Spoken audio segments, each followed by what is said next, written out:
The New York Giants absolutely exposed the Denver Broncos defense, and this is going to create a scene for the Bipocalypse. Okay, join us. Let's get into it.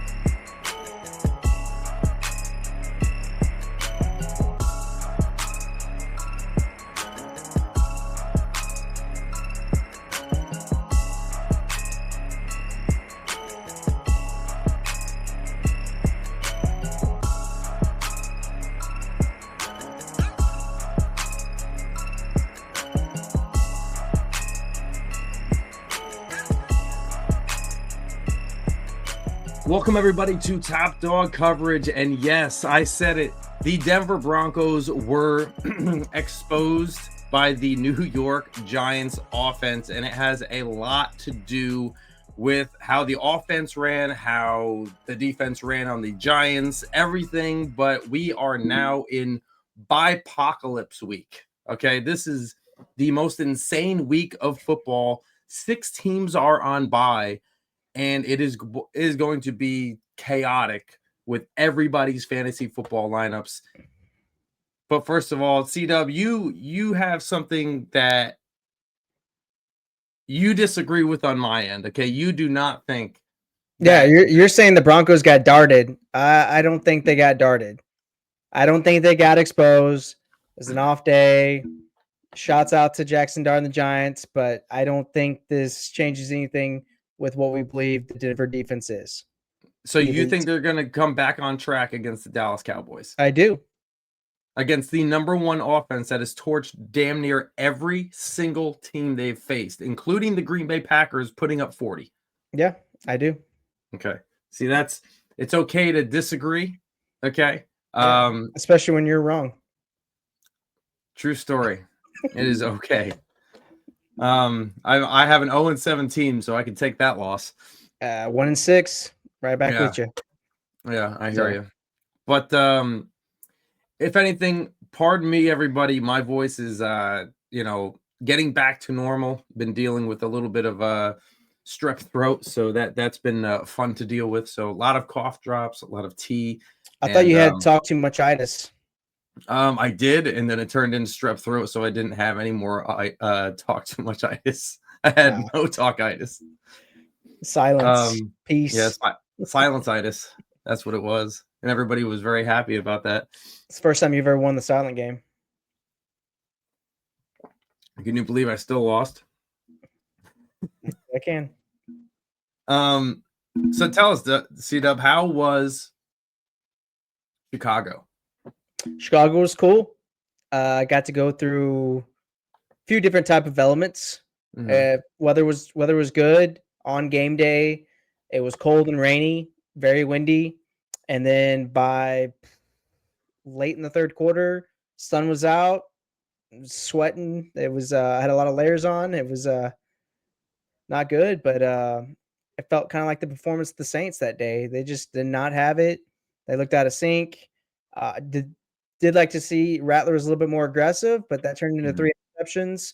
The Bears defense had the Saints offense in a blender.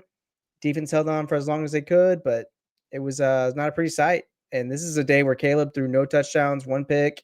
He looked out of sync too, but the Bears just showed that they're a better team. Yeah. I mean, it's kind of like that weather over there was kind of like when I went to Denver. I went over to the Denver Broncos game, and it's the same thing over there, man. If you step into the sun, you're sweating, but if you're in the shade, it is cold. Yeah. And it was just the weirdest circumstances. Yeah, and we walked back from the stadium to the hotel, which is about 1.5 miles away. Just droves of people. The sun was bearing down, and we're wearing multiple layers, and it was just it's interesting. But I mean, you are from Texas, though, so it was a lot of fun. Yeah, which we weren't prepared for the cold, so we brought layers, and then it turned not to cold. It turned, one would say, hot. One would say. So, but it was a lot of fun. Okay, my wife and I very much enjoyed it. So good. Okay, well, if you guys have not yet follow us at Top Dog Coverage on YouTube, Twitter, TikTok, Facebook, and Instagram. We are approaching 250 subscribers soon. We just took a huge stamp of approval on TikTok, and we just hit over 800 followers on TikTok. So go over there, and we were just blessed with over 100,000 views on our last week 7 predictions. We got most of those right. I think we got 3 wrong or 4 wrong, maybe. But we did really well. People are telling us that they made a lot of money off of our picks. So we're always happy to hear that. We're always happy to hear that our viewers are taking in consideration what we're saying. They trust us. But hey, we could be wrong at any given time. So Yeah, because Dirty's the strength of schedule guy, and I'm the vibes king. So yeah, and put those together, and it's the whatever the strength of schedule vibes. Yeah, whatever the fudge that is. So, but yeah, I mean, we got some news to get into. It's been a while, so and there's a lot of news to go over. So, if you guys haven't yet, though, please again follow Top Dog Coverage, YouTube, Twitter, TikTok, Instagram, Facebook, and swipe up on Spotify, Apple. Hit that 5-star. Leave a comment. The comments really help us on those platforms. And let's get into some.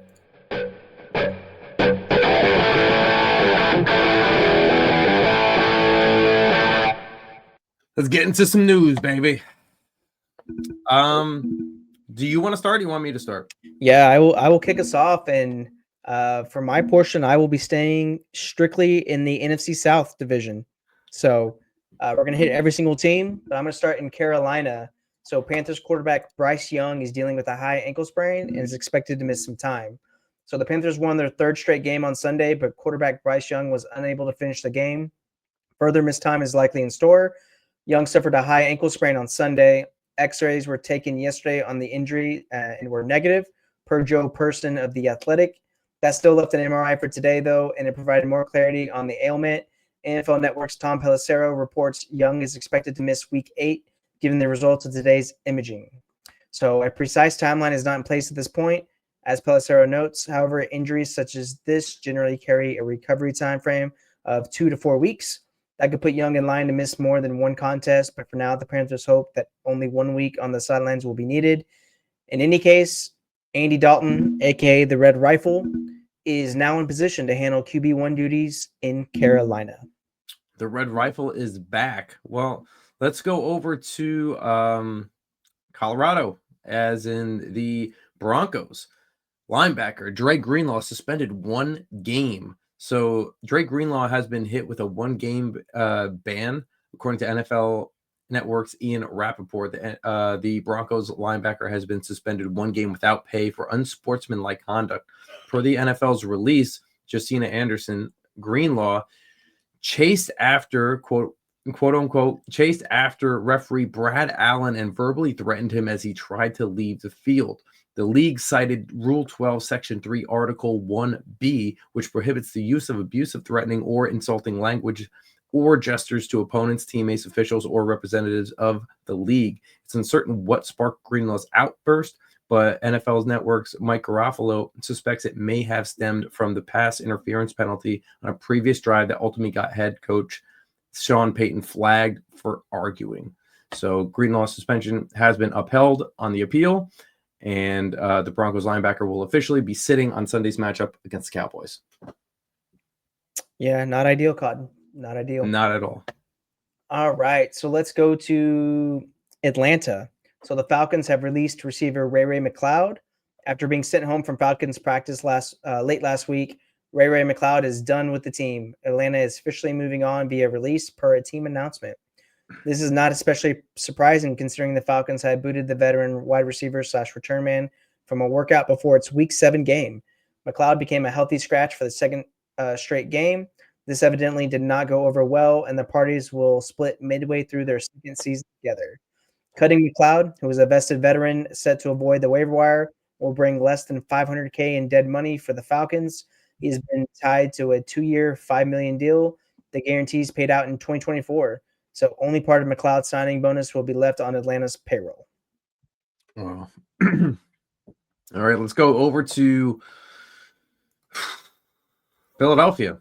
Brandon Graham re-signs with the Eagles.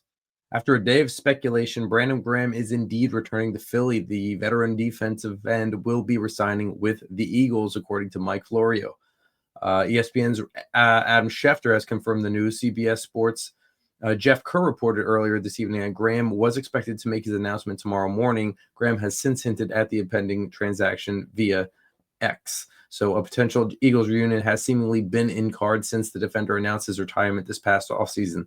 After Graham left the door open to a potential return, there appeared to be growing momentum towards a move yesterday when they learned that the player had discussed a potential deal with the organization. As Florio notes, the main hurdle to overcome was an acceptable contract, which the two sides apparently figured out in short order. So according to that, Graham is back, age 37, and he is ready to roll. Wow.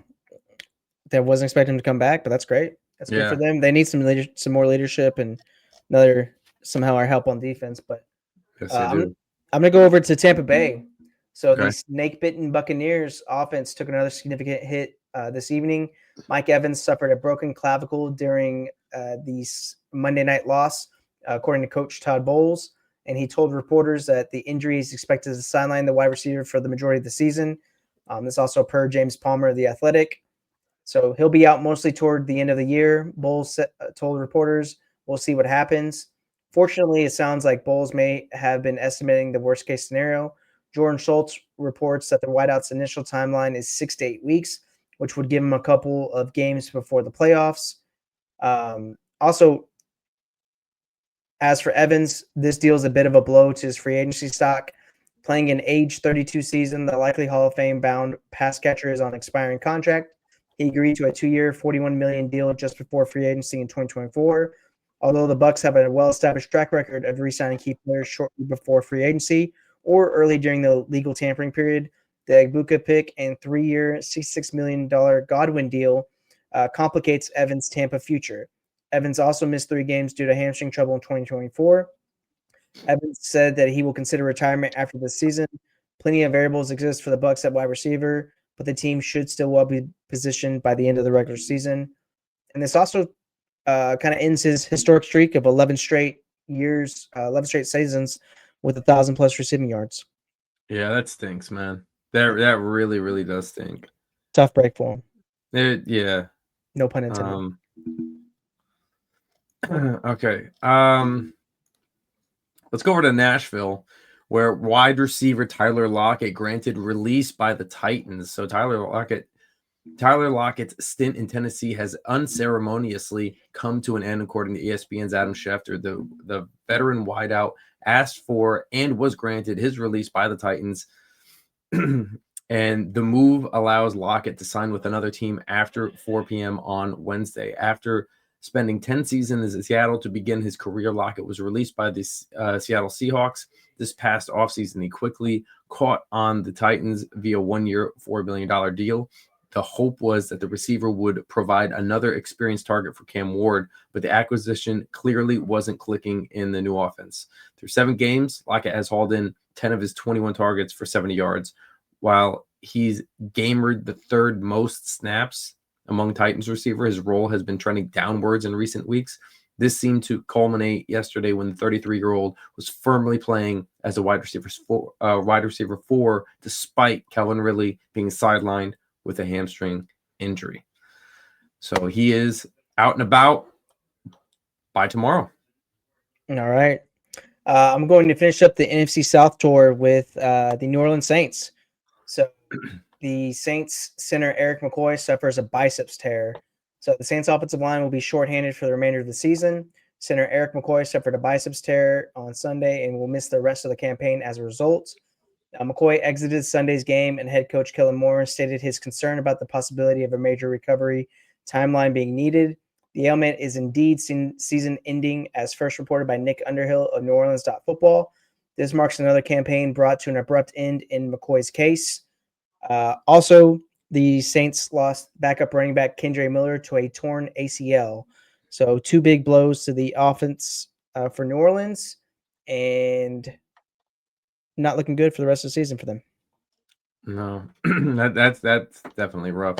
Well, since you have bad news on your end, I'll throw some bad news on my end. Okay, so Woody Johnson criticizes the Justin Fields play. Jets close in, and they have named Tyrod Taylor the starter. So the Jets had taken the rookie route during most of their time between Brett Favre, Aaron Rodgers, deviating only from Ryan Fitzpatrick to Josh McCown, years ahead of Sam Darnold.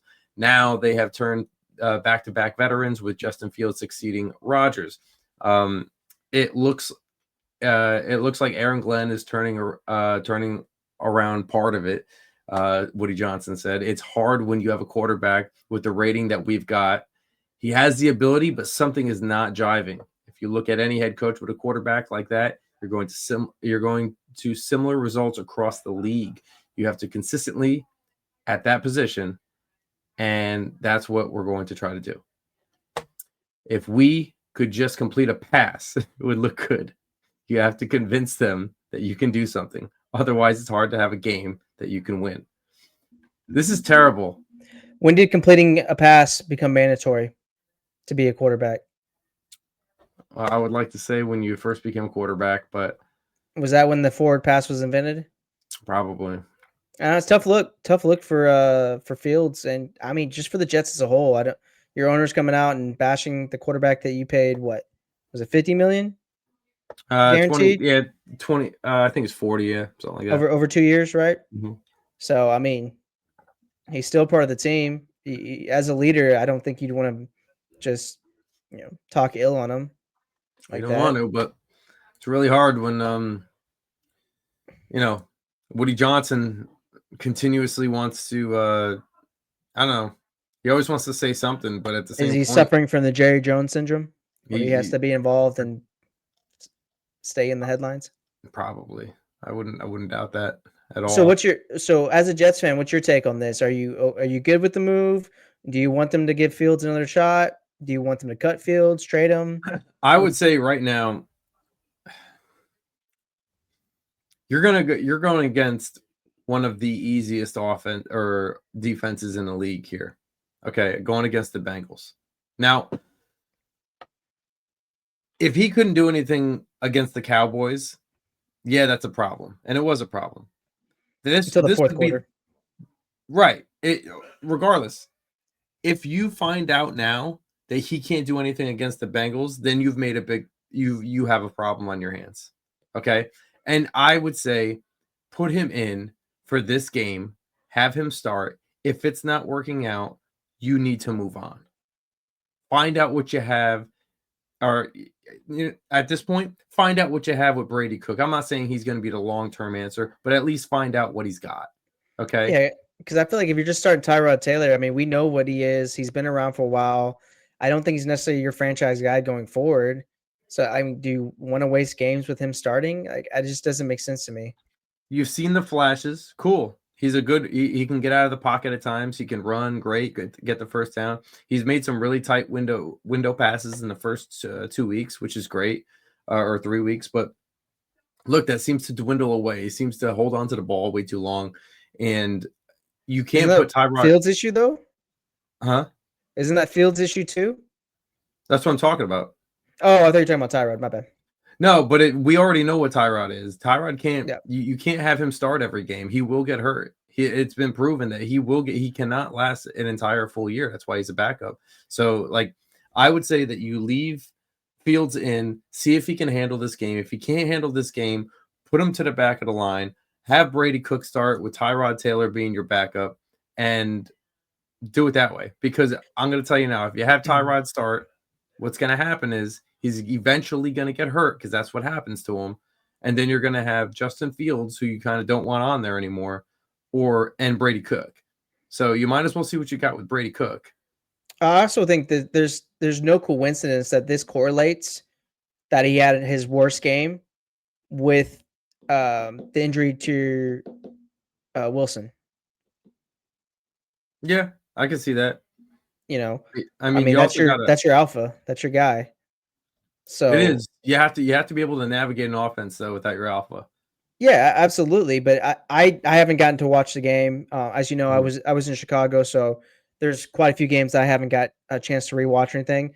But I got you, baby boo. what was the play calling? What was the offense like? Were they putting Fields in a position to succeed? Were they getting him on the move, able to use his legs? Were they giving him simple throws to make, or was it just like go figure it out? Let's make something happen. No, some of them were questionable play play calls, like obviously, but you also see at points where he hikes the ball, he has the ball in his hand, and he turns around to go to make that quick pass to where you got two wide receivers, trips lined up on the right, and he he hesitates, almost like he's scared, and then he gets sacked. So he doesn't. He looks over there like he's going to throw over there. He had time to throw over there, but he didn't trust in the playmaking to happen so that they can get the leverage to move down the field. So he overthought that, held on to the ball, and then got sacked. And it was those kinds of things where he was standing inside the pocket, and then he would and he would just hold on to the ball. It's like, dude, let it rip, just let it go, and that's kind of what it looked like. But Yeah. there are some questionable calls where we're like, dude, like, come on, I don't know. make some better calls as an OC too. In, So in the beginning of the season, I felt like he was back on a roll. Like I know that's always been his issue. He's a slow processor, but he's got all the athletic traits and all that. So I feel like as an offensive coordinator, you should, move the pocket, put him in a position to get some easy completions and like help, slow down the game for him. Like I don't know. I just feel like there hasn't been like a great offense in New York in a very long time. yeah, no, there hasn't. There definitely Yeah, hasn't and been. I just feel And like they're not putting him in a position to succeed, and, like, we know what this guy is, we know what he can and can't do, so why are we not moving the offense? I mean, obviously, I don't know what's being coached and stuff out there, but I would assume and I would hope that the offense coordinator is trying to find ways to simplify it and make it easier. I know he's a veteran and whatnot, but still, I yeah, mean, he's got untapped potential that he can get into, but now we're just cutting it loose after you guys lose your top receiver. I don't know. Not a big fan of it. no, me neither. I think that they should have I don't know, the past two games he has looked pretty horrific. I'm not gonna lie. And I understand one was against Denver's defense, which is difficult, but at the same point, Apparently not. Dart unlocked the secret. he did. But I mean, Justin Fields is that athletic. He probably could have done the same thing by using his legs. So it's Who do you like, think's more athletic, Dart or Fields? um, Just pure athleticism.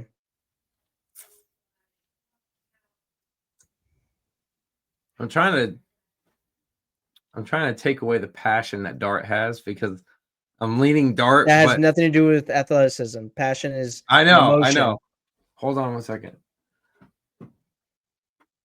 Sorry, I have a hat on. Okay. Um, you saw what I did, right? Yeah. Yeah. I So don't know why anyway. it should not take this long. No, it shouldn't. Justin Fields is the far superior athlete in my eyes. I think he has a lot more time in the NFL. I think Dart's still in his I'm learning not. curve. I'm just talking about pure athleticism, just straight out the box. Like I would probably, yeah, I would probably say Fields. I think Fields is faster, stronger. It's just pure athleticism. I'm not talking about arm strength. I'm not talking about playing the position. None of that. As a pure athlete, I think Fields is a better Yeah. athlete. Yeah, it's gonna get interesting to say the least over there. Yeah. So we'll figure it out, but And that's the show. It's just a Jets cast today. it's a Jets cast today. Um yeah, let's get into some Sponsorships. well, we do have one. So the news is actually brought to you by north-hall.com, where you could find some of your mead and your hot sauce. And I didn't play that in the beginning this time around because they're going under a little bit of construction right now, trying to get everything rocking and rolling.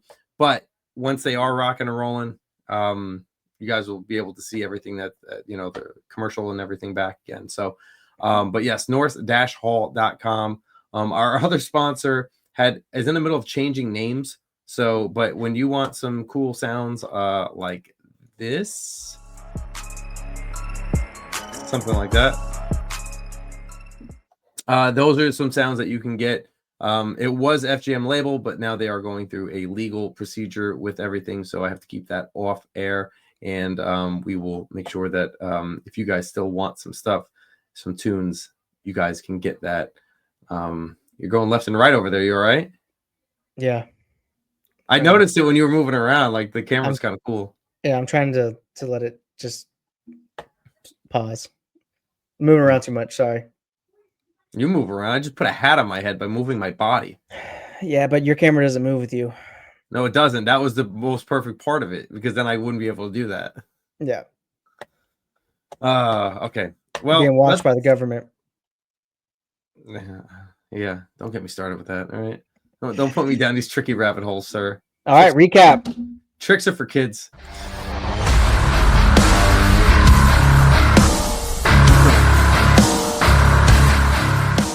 Recap. All right. So let's go into the Arbonne.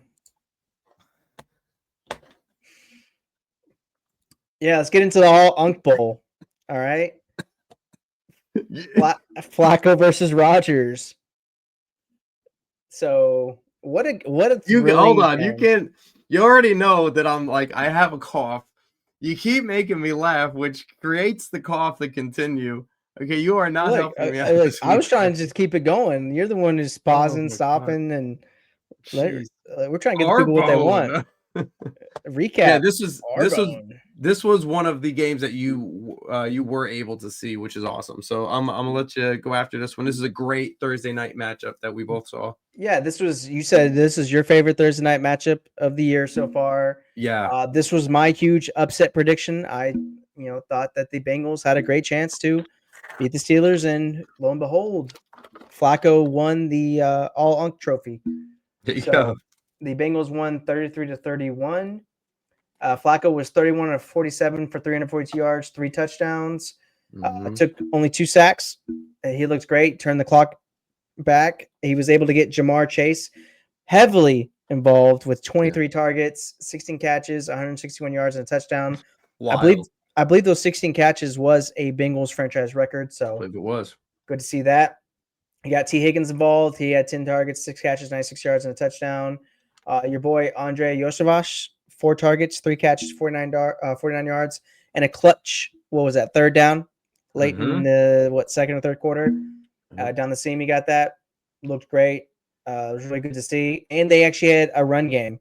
It was Chase Brown got to let loose, 11 carries, 108 yards with a long of 37. Samaje Perine got involved, and Joe Flacco late in the game ran for a first down on a read option. How beautiful was that? Ballsy. He looked like a gazelle just running in slow motion, just thing out in the wild, just beautiful. Nobody expected that. Nobody. Everyone was shook. Yeah. But yeah, I mean, Cincinnati's defense, they did great. They got 2 interceptions. You had 6 pass deflections, 2 quarterback hits, no sacks, but they did get a couple of tackles for losses. So Evan McPherson also went 4 for 4 on field goals because special teams matters. So it was great. Good to see on the Cincinnati side. They really needed that win to stay within the division. They're 2-1 in that division. On the flip side, Aaron Rodgers, 23 of 34, 249 yards, 4 touchdowns, 2 picks.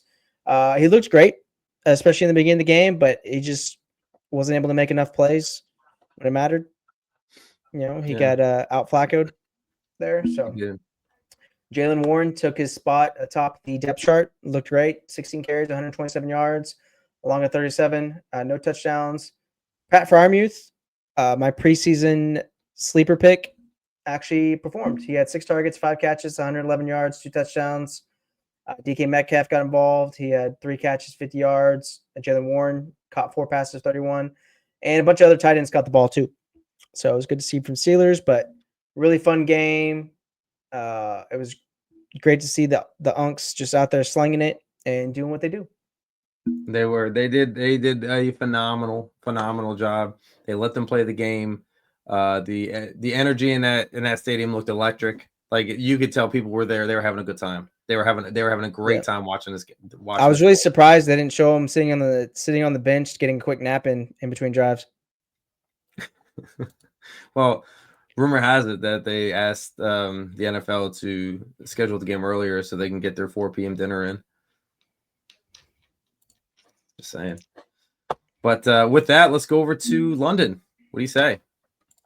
Let's do it.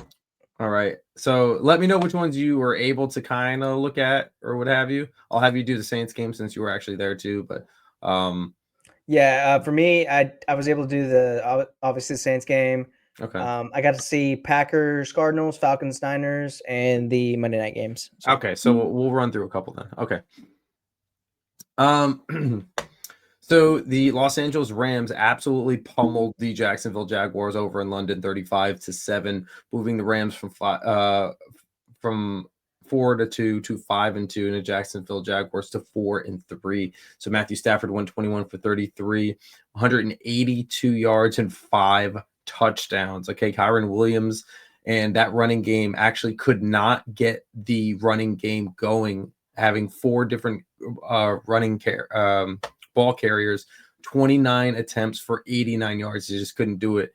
But they just seemed to make their way down the field. You have Devontae Adams with 5 receptions, 35 yards, and 3 touchdowns, and Terrence Ferguson with a 131-yard touchdown pass. So or touchdown catch. And then you have Kanata Mumfield, who had a 1 reception for 5 yards and a touchdown. Everything really stayed basically low here with the receptions, targets, 8 to Devontae hauling in 5, but really it was the 5 touchdowns that did it here. They really got after, not for nothing, they really got after the quarterback this day too. So the defense racked up 7 sacks and pass deflections 10. Wow. QB hits 11. So this defense, like you said in the beginning of the year, was getting after it. Okay, they were getting after it, and I really like the defense going into the year. And you did. They have not disappointed. No, they haven't. And Jacksonville was just not really able to get after Stafford as much. But Trevor Lawrence went 23 for 48, still threw a lot of yards here. So 296 yards and a touchdown. But again, he was sacked 7 times, and they also could not break the hump of 100 yards with 5 different ball carriers here. So the highest amount of carries was Travis Etienne, 8 and 44, Tootin 5 for 22. You know what I mean? They just really could not get it rocking and rolling. But Travis Hunter finally showed up, 14 targets, 8 receptions, 101 yards and a touchdown. And that was the only touchdown of the day on that side of the ball. 10 targets for Parker Washington, 4 for 52. And everything after that is kind of null and void. 7 targets for Brian Thomas, 3 and 31, 4 targets for Diami Brown, 2 and 50. It really stayed pretty quiet after that. Hunter Long ended up having a fumble, and it just did not go the way that the Jacksonville Jaguars thought it was going to go, or the way that their fans thought it was going to go. They got absolutely pummeled 35-7, and now they move on. Yeah, sounds like a fairly, I guess, good one. It depends if you're a Rams fan. Yeah, that's the last of the London games for a while too, right? Until next year. I think so. Yeah, they went over there. I'm not gonna lie, they went over there. Rams handled business, man. Yeah, I mean the Rams are the superior team. I mean, let's just be real. Yeah. I think Jacksonville fans are getting a little bit too ahead of their skis. Yeah, they definitely are. Too big. You want to take us to you want to take us to the Windy City over there? What happened over there? Do I want to? Not really. I mean, as we discussed earlier in the show, this was just ugly. It was from the jump. I mean, the Saints felt out of place. They felt I mean, I think initially they got a stop, 3 and out. They punted. We ran the Saints ran one play, fumbled immediately, and Bears were in field goal range. So I mean, there was only 35 passes completed between both teams. So I'll start with a few highlights on the Saints side. Chris Olave, first multi-touchdown game of his career. He had 5 catches, 98 yards, 2 touchdowns. Juwan Johnson, 5 catches, 79 yards, quite a few drops in there. That's about it. Rattler threw 2 touchdowns, 3 picks, was sacked 4 times, fumbled the ball. He was just running for his life. The offensive line was not doing him any favors. The Chicago defense just had these guys in a blender. I mean, the Chicago defense, 4 sacks, 7 tackles for loss, 9 pass deflections, 7 quarterback hits, 3 interceptions that we talked about, and they recovered the fumble. So it's pretty bad, pretty bleak. Blake Grupe missed the 1 field goal attempt that he had. You lost Kendre Miller early in the game, torn ACL. You lost Eric McCoy late in the game. And the Chicago dominated on the ground. I mean, as a team, they had 40 carries, 222 yards, 2 touchdowns. Caleb Williams, very light day at the office. He was sacked once, threw an interception, completed 15 passes for 172 yards. So Yeah. Overall, just ugly game. Bears won their 4th in a row. Saints dropped to 1-6, 0-3 on the road, and they have a home date with the Tampa Bay Bucks, who are going to be a very pissed off team coming into the Dome. So kind of scared to see what happens on Sunday. But yeah. Okay, let's go over to Cleveland, where the Dolphins decided to make a trip and bring the Hurricanes with them. And we talked about if anybody had the Browns defense, immediately plug them in for fantasy football because they were going to do work. And that's exactly what they did. I forgot to. You forgot to? Yeah, but luckily I had the Chiefs in, so I guess, okay. Pick your poison. Yes, fair enough. They absolutely they absolutely just did what they had to do. Tua went 12 for 23.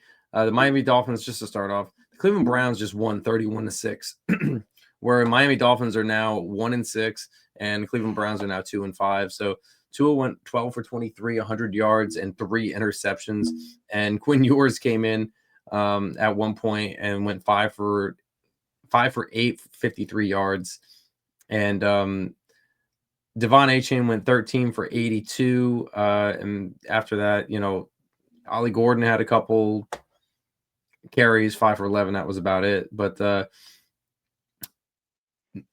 Malik Washington got most of the work here with 8 targets, 5 for 30. And D. Eskridge, 2 for 45. It was just like they just could not get the ball rocking and rolling here. So, you had so many things that kind of just went wrong here. Like the Miami defense only had 2 sacks and 9 tackles for a loss, but they just could not stop like the run game over in Cleveland, even though it was kind of low and inconsistent. But Dylan Gabriel on the other side went 13 for 18, 116 yards, not sexy at all, but Quinshon Judkins, 25 for 84 and 3 touchdowns. So when a man is on fire, you just keep feeding him the rock. Okay. So he went into the end zone 3 times and they didn't have to do too much, but Harold Fannin got most of the targets and the catches, receptions here. He had 5 targets, 4 receptions for 36 yards. Basically, that's really it. Nobody had over 25 yards on that on that team. Blake Whiteheart had a fumble, and the Browns defense had 4 sacks, 11 tackles for a loss, 6 pass deflections, and a touchdown on defense. So just an absolute mind blower of what could happen to the Miami Dolphins. It's exactly what happened up in Cleveland. So, all right. I guess I'll go to the New England and Tennessee game. I think this game went about as what we expected. So the Patriots won 31-13. Looks like Drake May had a career day and I believe a New England franchise record in terms of completion percentage. 21 of 23 for 220 yards, 2 touchdowns, took 4 sacks. Looked great. Ramondre Stevenson, 18 carries, 88 yards, 1 touchdown.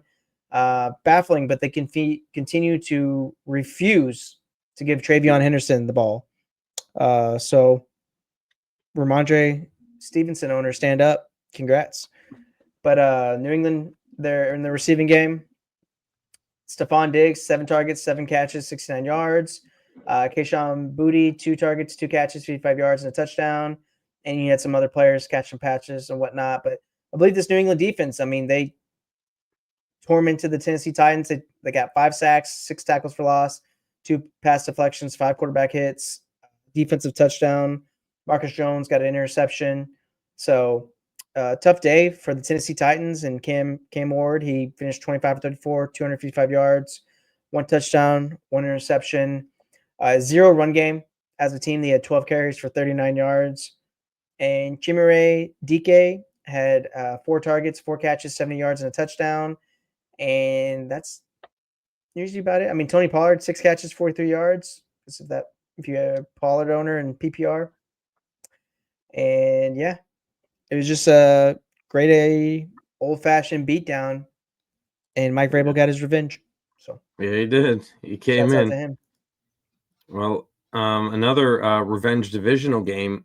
Go over to Kansas City, and they just absolutely steamrolled the Raiders. We can make this very, very quick. Geno Smith went 10 for 16 for 67 yards, no touchdowns, no interceptions. Kenny Pickett came in and went 2 for 2 for 8 yards.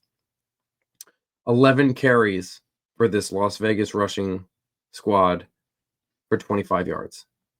And 12 receptions in this entire squad for 75 yards. They just could not get it going.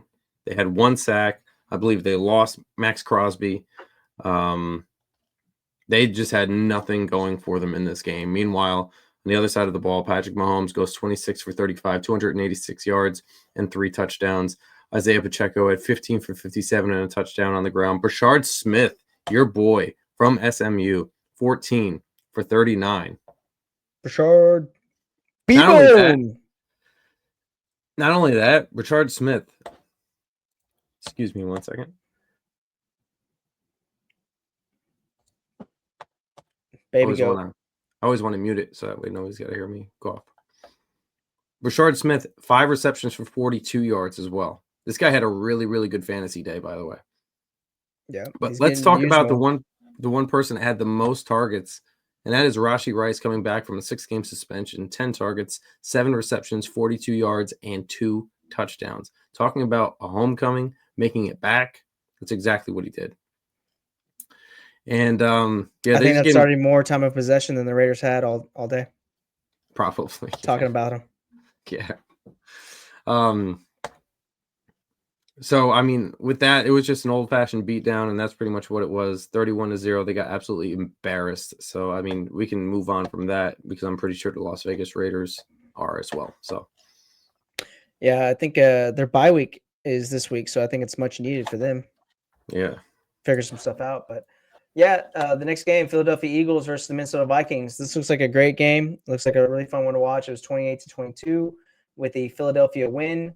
Jalen Hurts went 19-23, 326 yards, 3 touchdowns, took 3 sacks. Saquon Barkley, 18 carries, 44 yards. Tank Bigsby got a carry for 11 yards. And Jalen Hurts, 4 for -10.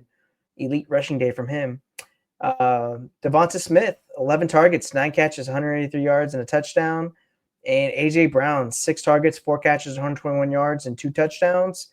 And then Dallas Goedert, 3 catches, 18 yards, and a couple other players caught a pass. So a huge offensive day for them. Looks like they also defense got 2 sacks, 6 tackles for loss, 3 pass deflections, 8 quarterback hits, and a touchdown. Jalix Hunt took a pick, 42 yards for the other way, and Andrew Mukumba also got an interception. So looks like on the Minnesota side, Carson Wentz kind of looks like he struggled a little bit. He went 26-42 against his former team. 313 yards, 2 interceptions, took 2 sacks. Jordan Mason got bulk of the carries, 15 carries, 57 yards, and a touchdown. I believe that his counterpart is coming back this week, Aaron Jones. Potentially, they opened up the window, so we'll see if he plays Thursday or not. Looks like Jordan Addison paced the team. He had 12 targets, 9 catches, 128 yards. Justin Jefferson, 10 targets, 5 catches, 79 yards. And Hawkinson also got involved, 6 catches, 43 yards. Looks like Carson Wentz also fumbled recovered a fumble as well. But Minnesota's defense did not do what I expected them to. They only got 3 sacks, 8 tackles for loss, 1 pass deflection, 4 quarterback hits. And it looks like Philadelphia won fairly easily. So, yeah. All right, let's take it over to New York, where the Panthers didn't score much, but they didn't have to beat the New York Jets. Bryce Young and company won 13-6, putting the New York Jets at 0-7, and the Panthers above 500 at 4-3. So Bryce Young went 15 for 25, 138 yards and a touchdown. And surprisingly, Rico Dowdle and Chuba Hubbard basically split 50-50. So Rico Dowdle got 17 carries for 79 yards. Chuba Hubbard went 14 for 31. I'm not going to lie, when you saw what was going on in this game, you just saw the playmaking was significantly different when Rico Dowdle had the ball in his hands. So they really do have a good 1-2 punch there. If they just utilize it in the correct way. But you could see when Hubbard had the ball, maybe it was just lethargic, not being in there for a while. But Rico Dowdle just had more of that pop. But after a while, actually, Bryce Young got hurt. Andy Dalton came in, threw 4 for 7 for 60 yards, but he was really heavily targeting Xavier Legette. He had 11 targets, 9 receptions for 92 yards and a touchdown. And that's kind of like, Teteroa McMillan had 5 targets for 3 receptions and 33 yards, and that was kind of really it. There wasn't anything like huge, but they did have 19 receptions as a whole for 198 yards and a touchdown. But they're able to get after Justin Fields with 6 sacks and 3 tackles for a loss and 9 pass deflections. So they really got after it with 12 QB hits too as well. So their defense looked a lot better than people were saying that he looked. But Justin Fields in that first half went 6 for 12 for 46 yards, and that was just absolutely atrocious. Tyrod Taylor comes in the second half, didn't really do much better, but 10 for 22 for 126 yards. They just could not get the ball rolling here on the ground. Breece Hall 11 for 38 as collectively 20 carries for the team, 20 carries for 81 yards. And at the most, there was 9 targets to Josh Reynolds, but he only hauled in 3 for 29. And Tyler Johnson had the most with 3 for 60. So just no touchdowns. Tyrod Taylor throwing 2 interceptions that looked really, really bad. And, this New York Jets defense just couldn't do anything. They had 2 sacks, 6 tackles for a loss, 7 pass deflections, and 7 QB hits. So if anything, their defense was trying to keep them in the game as best as possible, but it just wasn't happening. This culture has not changed yet. And 0-7, and you're looking down the pipe at 0-8 if you don't switch it up soon. So cool. All right. Take us to that Giants Broncos game, baby. I can't. This is your game, dude. This was your big upset. You're the dart lover. This is when you said the Broncos got exposed by dart. Broncos suck. You're switching to be a Giants fan, the whole 9 yards, dude. Wow, we're just pulling out all the cards today. Okay, that's what you said. It's not what I said. That's what you said. I don't recall all of that. I do recall an upset. You're taking too much cough medicine over there. I think you should start taking what I'm taking.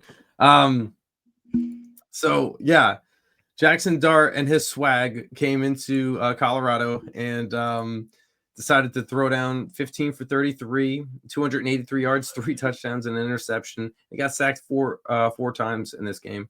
But they ran the ball pretty good. Cam Scadaboo, 16 for 60. Tyrone Tracy, 9 for 46 and a touchdown. And Jackson Dart even had 5 for 11 and a touchdown. So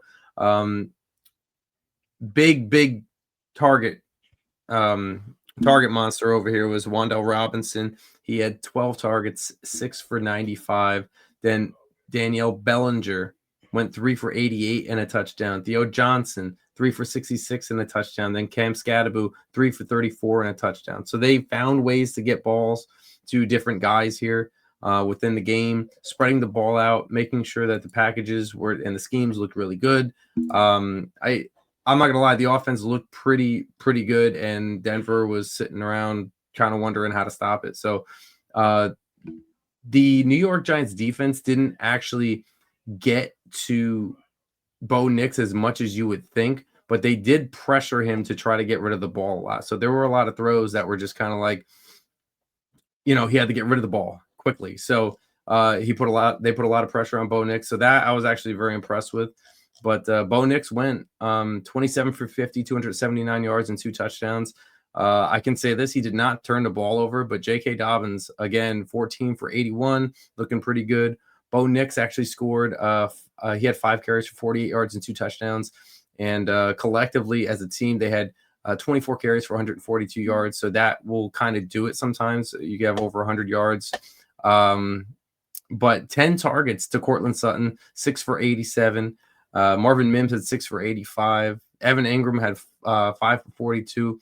And Troy Franklin got his touchdown with 3 for 19. And RJ Harvey actually ended up getting inside the end zone with 1 reception for 2 yards.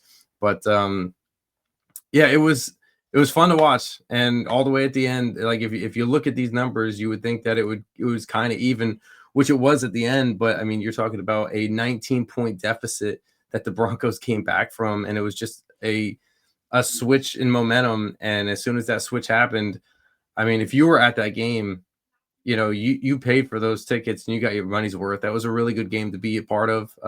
If you stayed the whole game. If you stayed the whole game, yeah. And you know what? I'll always say this. The true fans always say, they always do.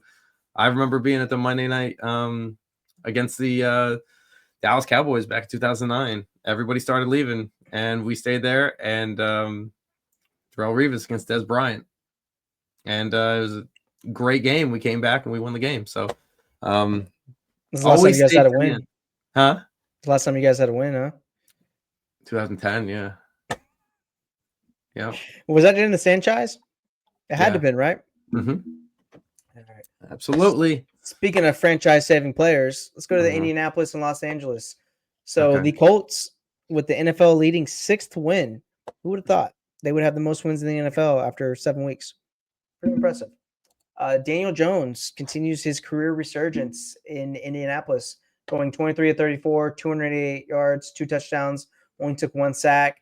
Jonathan Taylor continues his just horrid pace, just torching the league. 16 carries, 94 yards, 3 touchdowns.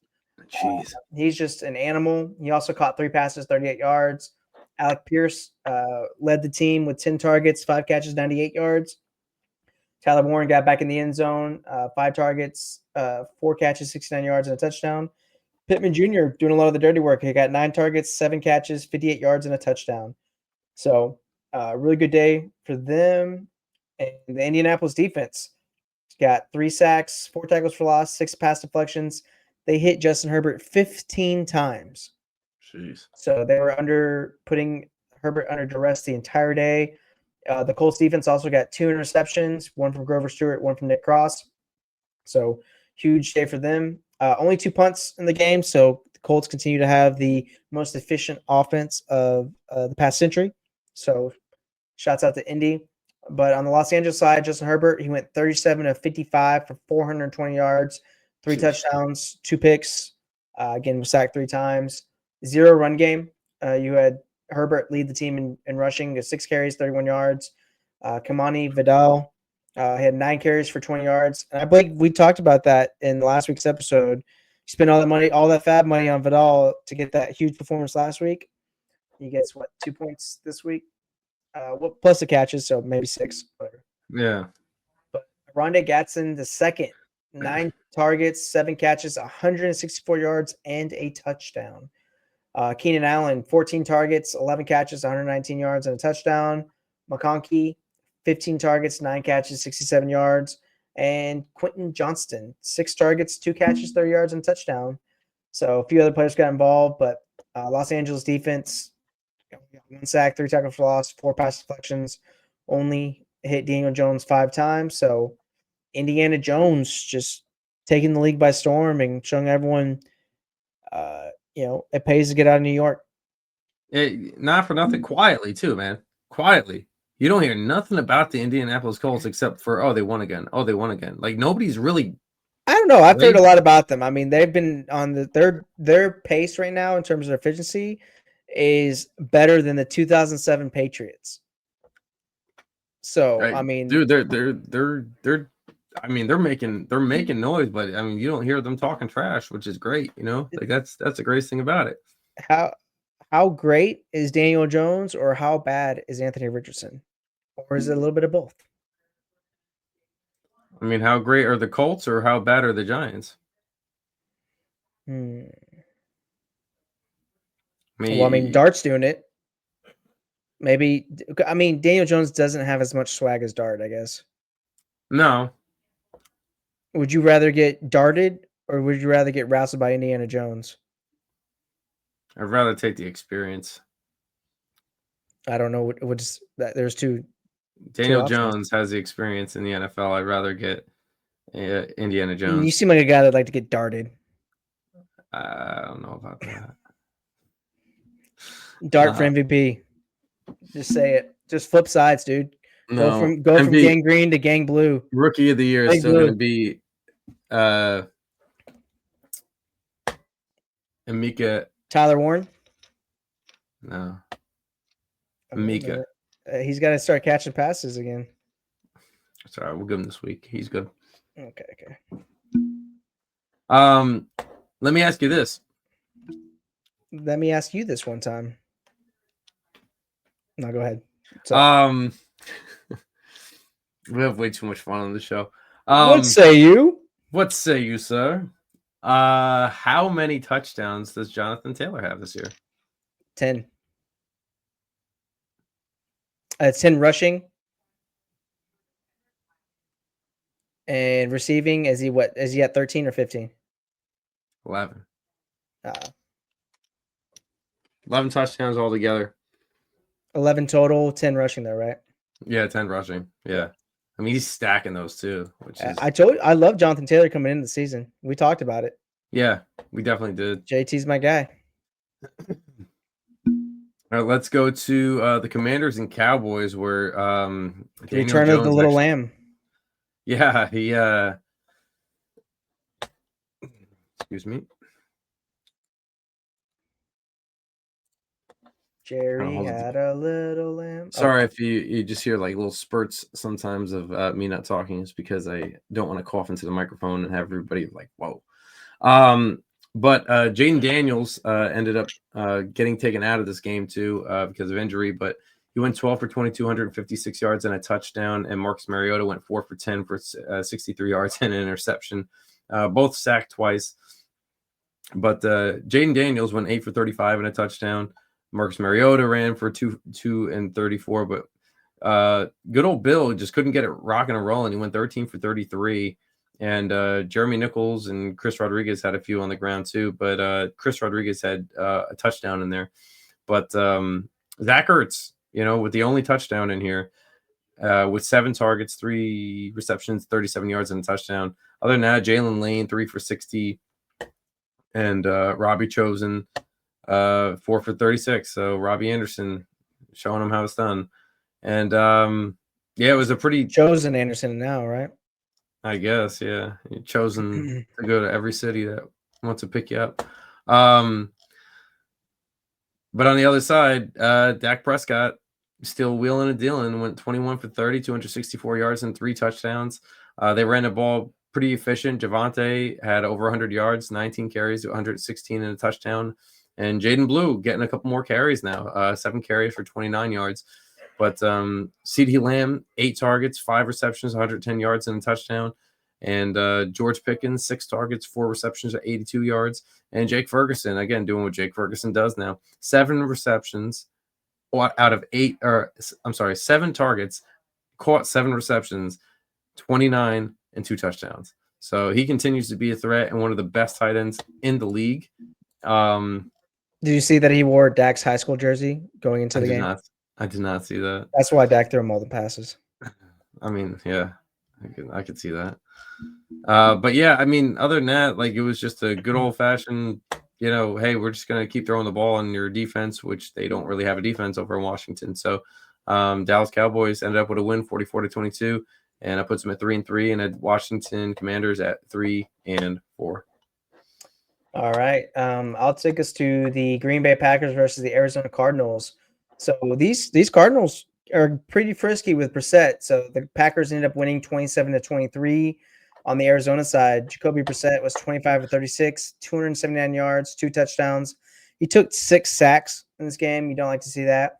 But Bam Knight, another person thriving out of New York, 14 carries, 57 yards.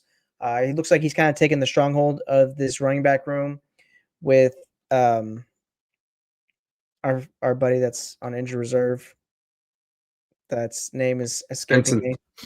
Trey Benson. Yep, thank you. Jacoby Brissett also had 6 carries for 26 yards. Michael Carter 7 for 11. But Trey McBride, 13 targets. He is a favorite of Brissett. 10 catches, 74 yards, and 2 touchdowns. You're my boy, Blue. So I believe in 2 games with Brissett, he scores as many touchdowns that he has in the past season and a few games that he with Kyler. Yeah, pretty much, man. So that's crazy. But Zay Jones, 2 targets, 2 catches, 67 yards. Marvin Harrison Jr. had 6 targets, only caught 2 catches for 58 yards. Michael Wilson got involved with 4 targets, 3 catches, 4 yards. But Brissett also fumbled one time, but the Arizona defense had 1 sack, 5 tackles for loss, 3 pass deflections, and 2 quarterback hits. So tough beat for the Cardinals that had a chance to the very end. Just a couple passes couldn't get to the end zone. They were set, but on the Green Bay side, Jordan Love, 19 of 29, 179 yards and a touchdown, only took 1 sack. Josh Jacobs, battling through injury and illness, had 13 carries for 55 yards and 2 touchdowns. Jordan Love also got 4 carries for 22 yards, but Romeo Doubs had 8 targets, 6 catches, 72 yards. Tucker Kraft, 10 targets, 5 catches, 58 yards, and a touchdown. And then Matthew Golden, 4 targets, 4 catches, 37 yards. So continues to try to get Golden more involved. It just not anything too deep down the field, it seems like. So maybe later on in the season, then he'll get more involved deeper down the field. But on the defense side, we had 6 sacks as a team for the Green Bay Packers, 9 tackles for loss, 4 pass deflections, 12 quarterback hits, and 3 sacks and 4 tackles for loss came from Micah Parsons, along with 5 quarterback hits. So I believe that is a career day for him, 3 sacks. So good to see their investment paying off, and Green Bay continues to win. They're 4-1-1. Let me ask you this. So at this point, what do you think? How many touchdowns do you think Jake Ferguson has? And how many yards do you think he has? I'm going to get touchdowns. I'm going to guess like 8 or 9. Okay. He has 6. Okay. And he has 334 yards, 58 targets with 51 receptions. That's pretty good. Yeah. That's pretty accurate. But 51 catches, only 307 yards. So they're very shallow, short targets. More red zone, I would say. Going over to Trey McBride. How many touchdowns do you think Trey McBride has? 3. Okay, he's got 4. How many yards? 400 or 500. So 421 with 66 targets and 47 receptions. Yep. So around the same, 4 short of the same receptions wise, averaging 9 yards per catch, and Jake Ferguson is averaging 6.5 per catch, which again is based upon how they're utilizing him, which they're always using him in that red zone. They did all year last year and the year before that too. So they always have Ferguson. Yeah. Okay. They're always utilizing him in that red zone package, and it always works. So how was CD's return? I don't. How many targets did CD get when he came back? He actually, hold on, he had 8 targets and he went 5 for 110 and a touchdown. He had he had like an 80-yard touchdown. Nice. Okay, so he's fully healthy. He's back to being CD. Yeah, he's rocking and rolling. Yeah, cool. But Yep. So you want to move on to Falcons and Niners? Had a feeling last minute. I knew this was going to be a defensive game because I knew it was going to be all brick against Salah pretty much. But last minute I put in. Hold on. Boom, boom, boom, Sorry, boom. I had to clear my throat. Last minute I actually put in the 49ers defense over Tampa Bay's. I thought that was a pretty good idea. Yeah.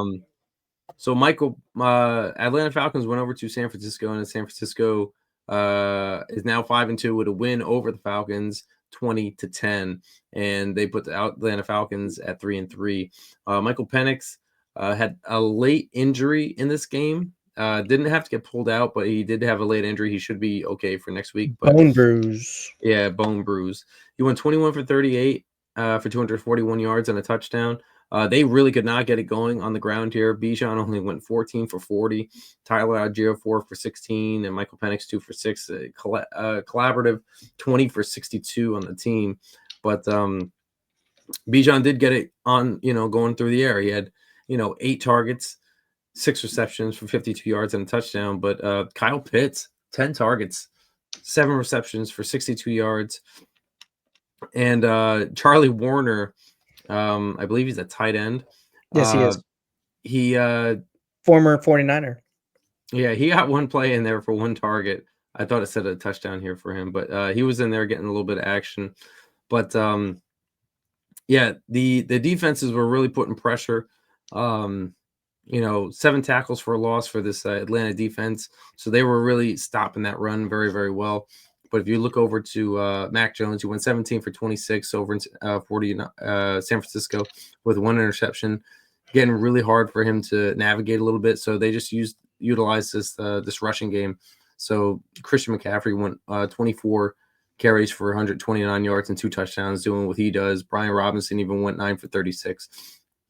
And then you had, basically Christian McCaffrey game. You know what I mean? That's really what it was. Yeah, what dark magic is he doing to stay healthy through this Niners mirage? He's taking everybody else's health. Okay, just like hocus pocus. Okay, it's a perfect season for that, but it is hocus pocus. He's sucking the life out of everybody to keep himself healthy. Yeah, it's wild. So 8 targets, 7 receptions for 72 yards. And Juwan Jennings had 7 targets for 4 receptions and 31 yards. So it didn't really get too sexy after that. Everything pretty much just kind of stayed the way that it was. But both defenses were really, 3 and out. And they were trying to stop the run. But they were able to stop Bijan Robinson more so. And they couldn't stop Christian McCaffrey. And that was pretty much the game right there. So 49ers take a win at home, 20-10 over the Falcons. Cool. Well, let's go to the first of the doubleheader on Monday night. The Buccaneers visiting the Detroit Lions. So this is one I got to watch, like the first series. I got to watch the Lions go down and score. Then I got delayed, and then I had to wait until we got up in the air to purchase the Wi-Fi so I could watch the rest of the game. So I came back into it towards I think late second. But really, really rough game for the Tampa Bay Bucks, who we both were very high on. We thought they'd come in and give Detroit a game, and it just wasn't the case. So our boy Baker went 28 of 50 for 228 yards, 1 touchdown, 1 pick, was sacked 4 times. 0 run game. Rachaad White had 10 carries, 38 yards. It's the first time that he hasn't scored a touchdown since taking over for Bucky. Yeah. But Sean Tucker, 1 carry for 4 yards. And Cade Otton paced the team. He had 9 targets, 7 catches, 65 yards. Tez Johnson was 9 targets, 4 catches, 58 yards, and a touchdown. Ibuka, 12 targets, 4 catches, 58 yards. Sterling Shepard, 7 targets, 7 catches, 25 yards, but he also lost a fumble. And this was the tough game. You had 4 targets for Mike Evans, and that deep pass down, I believe, the left side of the field where he broke his clavicle and got a concussion is tough beat for him. He looked like he was in a lot of pain, so hopefully he heals very quickly, and prayers out to him. But you had 2 Buccaneer players fumble. Baker fumbled, Sterling Shepard fumbled and lost it. I believe they turned over the ball in consecutive drives, but just tough for the offense. They couldn't do anything against this Detroit defense. But Tampa Bay had 4 sacks, 7 tackles for loss, 2 pass deflections, 9 quarterback hits, 1 interception from Jamel Dean. But on the Detroit side, Jared Goff, fairly efficient, 20 of 29, 241 yards, 1 touchdown, 1 pick. Again, took those 4 sacks. But Jahmyr Gibbs, I mean, this guy's got to be one of the most electric, fun players in the league. Sonic, as he likes to call himself. 7 carries, 136 yards, 2 touchdowns with a long of 78. I mean, he hit that opening in the offensive line. It was just gone. Like nobody was. He hit the gap hard, man. It was great. It's great to see. He also helped me win a couple of my fantasy leagues this week. So shouts out to Jahmyr Gibbs. But David Montgomery had 13 for 21 and Jared Goff 2 for 7. Amon-Ra St. Brown, 10 targets, 6 catches, 86 yards, and a touchdown. Gibbs, 3 targets, 3 catches, 82 yards. Brock Wright, 3 targets, 3 catches, 23 yards. And a couple of the players caught some passes. Tough game for Jameson Williams. He had 2 targets, no catches.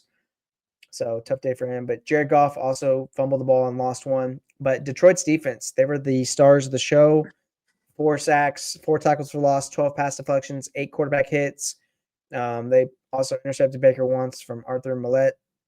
But just tough day for, again, Tampa Bay's offense. Detroit's defense looked great. They're down multiple starters in the secondary. You also had the Brian Branch suspension from him starting the fight in last week's game. They overcame all of that and very easily won the game against the Bucs. So shouts out to the Lions. They looked great. They played great. And they are now 5-2, 3-0 at home. Yeah, it was a good bounce back game for them. Let's go over to the Seattle Seahawks taking a win at home, 27-19 over the Houston Texans, putting the Houston Texans at 2-4 and putting the Seattle Seahawks at 5-2. So CJ Stroud comes in, throws 23 for 49, 229 yards, a touchdown, and an interception. He was sacked 3 times. They could not get the ball going at all on the ground here. The most was Woody Marks with 10 carries for 15 yards. Okay. Collectively, they had 17 carries for 56 yards, but they were able to do more in the air here. Well, you have Dalton Schultz, 10 targets, 9 receptions for 98 yards. And you had Jalen Noel having 7 targets, 4 receptions for 77 yards. Nico Collins had 10 targets, but only 4 receptions for 27 yards. And you had Woody Marks actually got into the end zone with 3 receptions for 20 yards and a TD. So they were struggling kind of often. And that's kind of because, he did get sacked 3 times, but also 12 pass deflections. So Seattle's defense was all over the ball here. Okay. So they were able to get to the ball. Great. Yeah, just get these pass deflections, hitting the QB 7 times, having 10 tackles for a loss is big. You don't necessarily have to get the sacks, but they did get 3 sacks out of it. But you're putting a lot of pressure on already this offensive line they just keep on losing people throughout the first quarter of the season, who was already an unknown. And now you have a complete unknown with this offensive line. So you're going against a defense that loves to, it's very aggressive defense. So, this is kind of a recipe for disaster. But Sam Darnold came in, not his best performance, but he did go 17 for 31, 213 yards, a touchdown, and an interception. Kenneth Walker with 17 for 66, and Zach Charbonnet went 12 for 49 with 2 touchdowns on the ground. Jackson Smith-Njigba continues to impress with 14 targets, 8 receptions, 123 yards, and a touchdown. Elijah Arroyo, 5 targets, 4 receptions, and 42 yards. And after that, it was kind of like here and there, skimping, here and there. So, but with all of that said, it just came down to the defense overpowering this Houston Texans offensive line, not really allowing Collins to get set, CJ Stroud to get set in the pocket and do what he had to do. So he's just kind of like running for his life, and that's kind of the case with everybody that's going against the Seattle Seahawks defense. So they really seem to be really locking it down on that defensive side. Yeah, and what's crazy is that Texans defense carried them like the entire game. They kept them in the game, and Mhm. Texans offense just could not get anything going. They had 2 red zone drives, just come away with 0 points, 2 or 3 Yeah. of them. Like it was wild. Like I watched it, as I drove back from the airport and whatnot, but I was just like, man, Seattle's offense was great. They were clicking in the first half. It seems like they couldn't do anything in the second half. Mhm. But that Texans defense, I mean, they looked great. I know they gave up 3 touchdowns, but they caused 4 turnovers. They had a touchdown themselves or something like that. I don't know, but Yeah. like Hey, I mean, D'Amico Ryan's great coaching. They got to figure out some offense. They got to figure that out. CJ Stroud's too talented to be going down to the red zone twice and coming away with 0 points.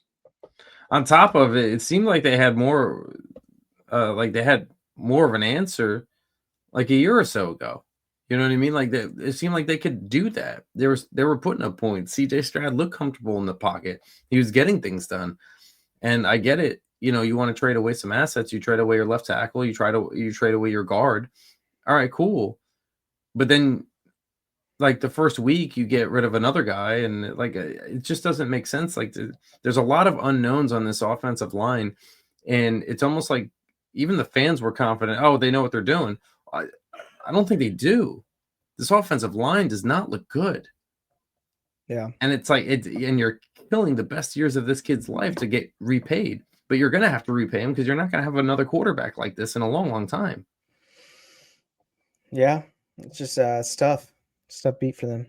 Hopefully they can get it figured out because I believe D'Amico Ryan's already came out and said that he doesn't foresee any changes at offensive coordinator. So and they got Mhm. some talented pieces. They just need to get this offensive line together and Yeah, give Stroud some help. This guy's running around for his life. he really is, man. Like go get some more offensive, you know, more offensive linemen, man. Like go, like you traded some away, go trade for some or something. You know, like you got to get something going on here, or you got to get better coaching to learn teach these kids how to do it. Yeah. But I mean that is our week 7 recap review, brought to you by NorthstashHall.com. If you guys want some hot sauce, mead, anything like that, you go to north-hall.com. And if you guys certainly haven't yet, make sure that you guys follow us at Top Dog Coverage on YouTube, X, Twitter, TikTok, Facebook, Instagram, and stay connected with us. If you're listening on Spotify, Apple, swipe up, hit the 5 stars, leave us a comment. We thank all of you who participated on our posts.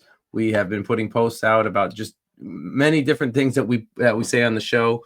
And if you guys want to, you guys can reach out to us at topdogcoverage@gmail.com. If you guys have any questions about lineups, fantasy football, if you guys have a football story of some sort or anything like that that you guys want us to read, or you guys have questions about anything, or hey, if you just want a little fame, we know what it's like. You know what I mean? We'll give you some shout outs, some birthday love, something like that, whatever it is, you know.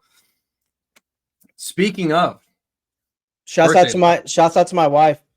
She got me this new Abercrombie Saints sweatshirt. Oh, no So way. Abercrombie, hit us up.